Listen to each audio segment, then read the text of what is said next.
예, 오늘의 증시 브리핑 시작하겠습니다. 키워드 정리해보면 파월의 8원, 그리고 반도체주 강세 효과로 시장이 올라가는 그런 모습을 보였고, 특히 해외 쪽에서 이제 금리가 빠지고 달러 인덱스도 하락하다 보니까 전체적으로 금융시장의 분위기가 좀 괜찮아졌던 것 같습니다.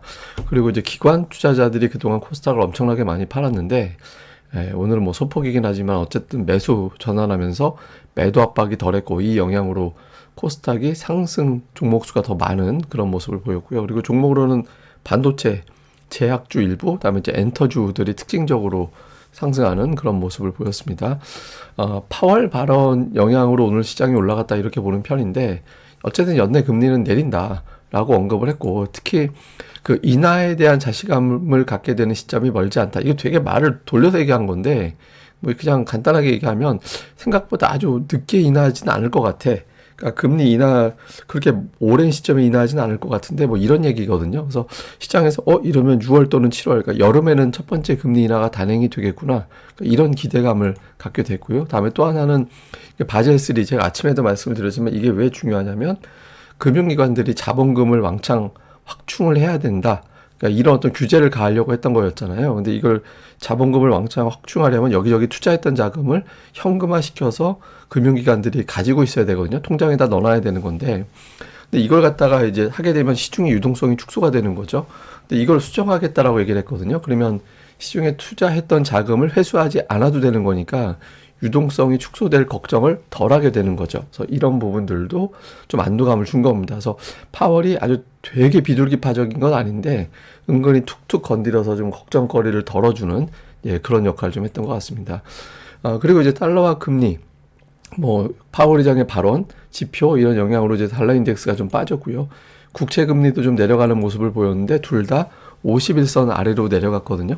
근데 여기서 이제 조금 더 내려가서 만약에 4% 이하로 내려가고 달러 인덱스도 100이 밑으로까지 내려가게 된다라면 신흥시장 쪽에는 조금 더 에너지가 될 수도 있습니다. 그래서 요 흐름 계속해서 조금 더 내려가 주는 게 유리하다라고 봐야 되겠고 그다음에 이제 종목으로는 역시 이제 마이크론 테크놀로지가 신고가 오늘 고점이 99.69달러까지 올라갔거든요. 거의 100달러 부근까지 올라갔는데 어쨌든 최고가죠. 두 군데서 이제 보고서가 나왔습니다. 하나는 이제 제가 아침에 소개를 해드렸고, 또 골드만삭스에서도 오늘 보고서 나왔고, 목표 주가를 112달러로 제시하는 그런 내용이 나왔거든요. 뭐 두 곳 다 내용은 비슷합니다. 그러니까 HBM 모멘텀, 그리고 이제 반도체 업황이 개선되고 있다라는 점을 지적을 해줬고, 그러니까 시장에서는 엔비디아만 가는 게 아니라 마이크론까지 그러니까 이런 분위기가 만들어지면서 그동안은 이제 반도체 하면은 보통 HBM 관련된 종목들 중심으로 올랐잖아요.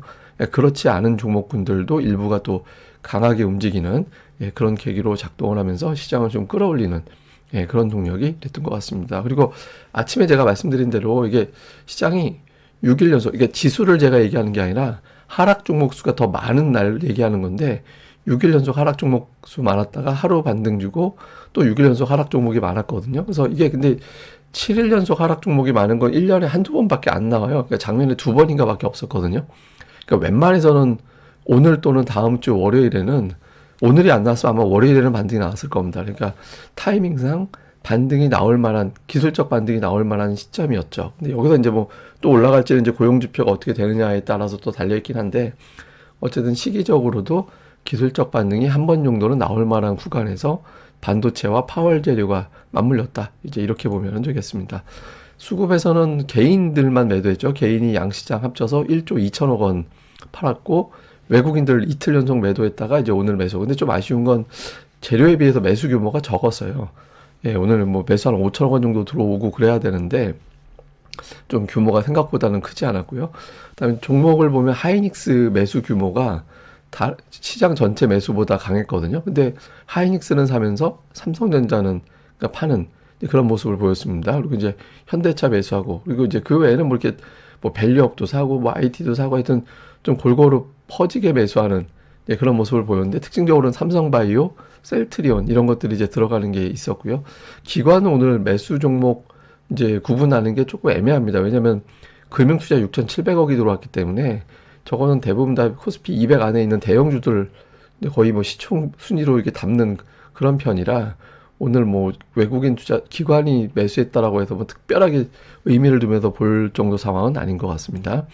그다음에 외국인 투자자들은 코스닥 시장에서는 특별하게 어떤 업종별 특징은 별로 없었는데 뭐 2차 전지 종목별로 갈렸고 근데 그 제약 바이오 계열의 종목군들이 상단에 몇 개 좀 들어가 있는 게 좀 있었고요. 뭐 바이넥스 이런 것들도 또 포함이 됐잖아요. 그다음에 이제 반도체 쪽은 종목별로 사고 팔고 하는 게 좀 엇갈리는 그런 모습을 보였고 근데 오늘 HLB만 전체 매수의 한 40%를 여기에 이제 집중적으로 담았거든요. 그래서 제약 바이오 종목군들을 좀 담는 게 특징이었고 기관 투자자들은 이제 제약 바이오 계열의 종목군들이 일부 있고 그리고 이제 반도체주를 샀는데 반도체주 중에서 일부는 그러니까 또는 이제 IT에서 일부는 최근에 안 사던 종목들 예, 뭐 HBM 뭐 이런 걸로 급등했던 종목들 이외의 종목군들도 몇 개를 또 사기 시작하는 그런 모습들도 있거든요. 그래서 좀 그 반도체 쪽에서 새롭게 부각되는 종목군들이 향후에 등장할 가능성이 좀 계속 있어 보입니다. 그래서 이런 부분들도 계속해서 모니터링을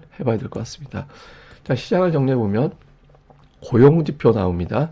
예상치는 비농업 일자리 이거 뭐 적게 보는 데는 19만 명, 많이 보는 데는 22만 명인데 어쨌든 한 20만 정도로 보고 실업률은 3.7% 그리고 이제 되게 중요한 게 그 임금 상승률인데 전월 대비 0.2% 정도 증가했을 거다 이렇게 보거든요. 그래서 뭐 비농업 일자리가 20만 정도 나오고 요 수치대로 나오면 이제 파월 의장의 발언이 한 번 더 부각이 될 수 있는 거고 높게 나오면 아이고 이게 여름에 일하기 힘들겠구나 이렇게 되겠죠. 고용지표 봐야 되고 그다음에 미국에서 반도체가 완전히 증시 멱살 잡아서 올리는 그런 모습이거든요. 근데 반면에 이제 애플은 7연속 하락하잖아요. 근데 제가 뭐 그 말씀 드렸죠. 하다못해 시소 게임만 나와줘도 괜찮다 시장은.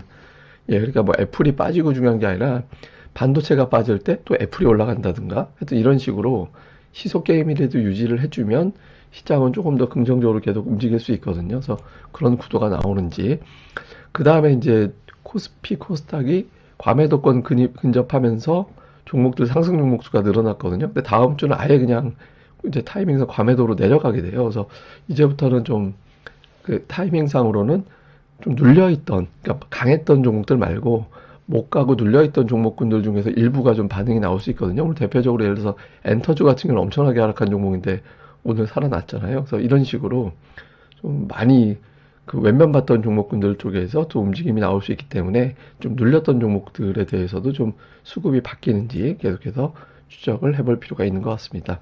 근데 이게 진짜 시장이 되게 좀 그런 게 이게 지금 제가 그 S&P 500 지수 차트를 장기적으로 띄운 거거든요. 근데 제가 이걸 왜 보여드리냐면 금융위기 직전에 피크 때 매수한 거 했을 때 S&P 500 지수가 금융위기 직전 최고 고점에서 매수했다라고 치고 그때부터 지금 매수해서 금융위기 그 두들겨 맞고 지금까지 만약에 보유했다라면 몇 퍼센트가 났을까? 그러니까 S&P 500 기준으로 227%. 제가 이거 해외 쪽 자료를 봤는데 해외 쪽 자료가 데이터가 틀린 것 같아요. 그래서 제가 그 데이터를 올리려다가 그냥 제가 직접 계산한 게 나을 것 같아서 그냥 바꿨거든요. 근데 어쨌든 저런데 전 우리나라 거 보고 놀랐어요.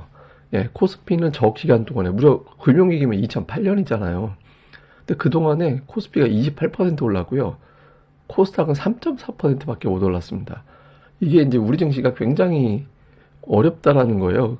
1년에 1%나 가는 건가? 이렇게 되면. 그러니까 이게 코스닥은 말할 것도 없는 상태고. 그러니까 이거는 근본적으로 저는 최근에 기관 투자들 매도 보면서 느끼는 건데, 밸류업 정책도 굉장히 좋은 정책이고, 취지도 좋고, 실제로 수익이 날 수 있다라고 보는데, 이거는 밸류업은 대상이 대부분 다 외국인 지분, 대주주 지분 높은 종목이라 개인 비중 별로 안 좋거든요. 그래서 좀 코스닥 쪽에 대한 어떤 정책 또는 뭐 기관 투자들의 저런 어떤 이제 좀 매도하고 팔고 넘어가고 이런 걸 조금 바꿀 수 있는 대응이 나오면 어떨까라는 생각이 들더라고요. 그래서 어쨌든 참 장기 투자하는 게 쉽지 않다. 우리나라에서는 사이클 투자 이상은 어렵지 않나? 뭐 저는 이제 개인적으로는 그런 생각이 들어서 미국에서 이렇게 미국 차트 같은 거 나오는 거 몇 개 찾아보다가 흥미로워서 그 차트를 딱 올리려고 제가 숫자 계산해 보니까 그 차트에 나온 수치가 틀려서 제가 또 계산해서 핑계김에 올려봤습니다.